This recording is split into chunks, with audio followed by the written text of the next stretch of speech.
Une info et des images font le buzz sur X depuis quelques heures. Selon un article produit par CNews, une cinquantaine d'adolescents français de 13 à 15 ans de confession juive revenant d'une colonie de vacances à Catella en Espagne à destination de Paris ont été expulsés manu militari d'un vol de la compagnie Vueling à l'aéroport de Valence pour avoir entonné un chant en hébreu. Si c'est vrai, c'est très grave. Des vidéos d'une arrestation musclée de la responsable du petit groupe âgé de 21 ans, ainsi qu'une photo montrant un drapeau palestinien dans le poste de pilotage circulent abondamment. Comme vous en doutez, les esprits s'échauffent sur X, certains dénonçant un acte antisémite odieux et d'autres profitant pour venir cracher leur venin sur les juifs.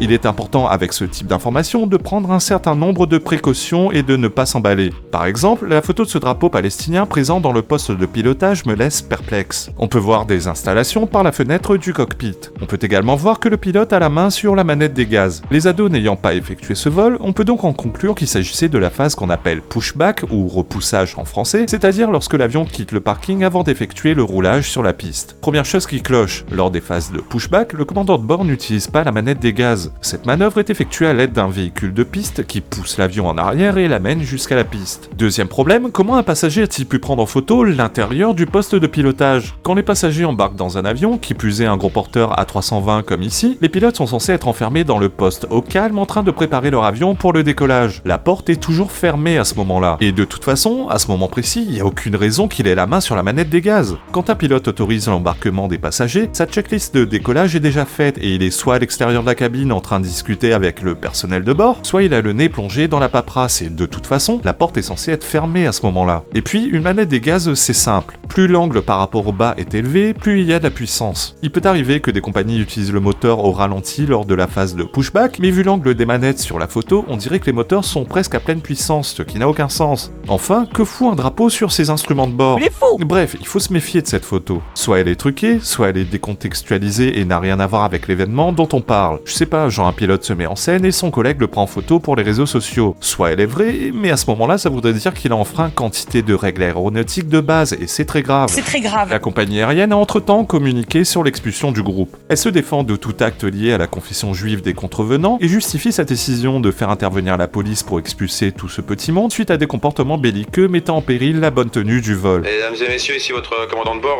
ladies and gentlemen, this is Captain qui parle to you.